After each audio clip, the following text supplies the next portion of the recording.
ইয়া রাসূলুল্লাহ নবী গো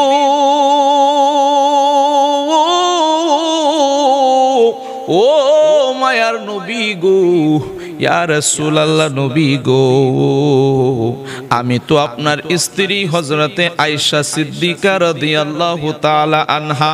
ইয়া রাসূলুল্লাহ নবী গো, আপনার কাছে আমার একটা প্রশ্ন নবী গো, আমি জানতে চাই আপনি আমাকে কেমন ভালোবাসেন, আপনি আমাকে ভালোবাসেন কি বাসেন না। এবার আমার নবী বললেন, ও আয়েশা রে, আমি রাসূল তো তোমাকে ভালোবাসি, অবশ্যই আমি তোমাকে ভালোবাসি। এবার আমার নবীজির এই স্ত্রীটা চলে গেল, আর একজন স্ত্রী ডাক দিয়ে বলতেছেন, ইয়া রাসূলুল্লাহ, ইয়া রাসূলুল্লাহ নবী গো, আপনি কাকে বেশি ভালোবাসেন, আপনি আমাকে ভালোবাসেন কিনা। আমার নবী ডাক দিয়া কয়, ও আমার স্ত্রী গো, ও স্ত্রী, আমি তোমাকেও ভালোবাসি। এমন করতে করতে করতে করতে রে বাজান, আমার নবীর 11 জন মতান্তরে অনেকজন স্ত্রী ছিলেন, 13 জন 11 জন স্ত্রী ছিলেন। ও বন্ধুরি, এই স্ত্রী সবাই বললেন, ইয়া রাসূলুল্লাহ নবী গো, আপনি কাকে বেশি ভালোবাসেন।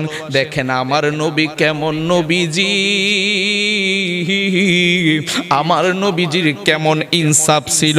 আমার নবীজির একাধিক স্ত্রী থাকার কারণে, আমাদের আম্মাজানগুলো থাকার কারণে, কিন্তু আমার রাসূল কোন স্ত্রীকে সমান সমান ভালোবাসার চাইতে কোন স্ত্রীকে বেশি ভালোবাসা দেয় নাই, আবার কোন স্ত্রীকে কম ভালোবাসাও দেয় নাই। আমার নবী এমন ভাবে ইনসাফ করেছে গো, আমার নবী ডাক দিয়া বলতেছে, ও আমার স্ত্রীগণ সবাই শোনো, সবাই শোনো, আমি এই প্রশ্নের জবাব আমি আজকে দেব না, এই প্রশ্নের জবাব আমি আগামী কালকে দেব। এবার সকল স্ত্রীগণ যার যার ঘরের মধ্যে, যার যার কামরার মধ্যে, স্থানের মধ্যে চলে গেলেন। এবার আমার নবী রাতের বেলা যখন রাত্রটা বাজান গভীর হয়ে গেছে, এবার আমার নবীজি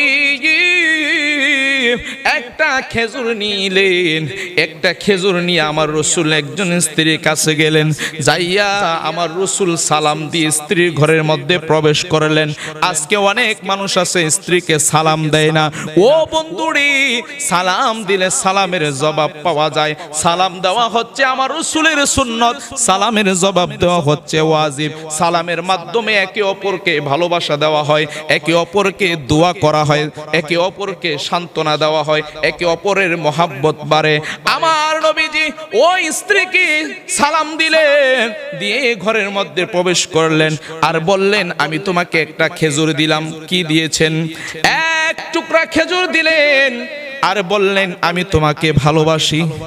এই আমি যে তোমাকে খেজুর দিয়েছি, আমি যে তোমাকে ভালোবাসি, এই কথাটা বলেছি, তুমি কিন্তু অন্য কোন স্ত্রীকে এই কথাটা তুমি বলবা না। এবার আরেকজন স্ত্রীর কাছে আমার নবী গেলেন, যাইয়া বললেন, ইয়া ও আমার স্ত্রী গো, আমি তোমাকে একটা খেজুর দিলাম, এই কথাটা তুমি অন্যের কাছে বলবা না, এই কথাটা তুমি অন্য স্ত্রীর কাছে বলবা না। এই যে আমি খেজুর দিলাম, আমি তোমাকে ভালোবাসি। এইভাবে করতে করতে সকল স্ত্রীর কাছে আমার রাসূল গেলেন, যাইয়া রাত্রটার ভিতরে সবাইকে যখন যেই মাত্র এই খেজুরগুলো দেওয়া হয়ে গেল, এবার যখন সকাল হয়ে গেছে, সকল স্ত্রীর মনের মধ্যে তো আকাঙ্ক্ষা, সকল স্ত্রীর মনের ভিতরে আকাঙ্ক্ষা, ইয়ার আমার নবীজি, দয়াল নবী, মায়ার নবীজি, আজকে তিনি বলবে আমি মনে হয় আমাকে ভালোবাসে, অন্য স্ত্রীকে ভালোবাসে না, মনে হয় আমাকে বেশি ভালোবাসে। সবাই মনের মধ্যে একটি আকাঙ্ক্ষা নিয়ে আসছিল, আমার রাসূল ঘোষণা করবে, সকালবেলা বলেছে।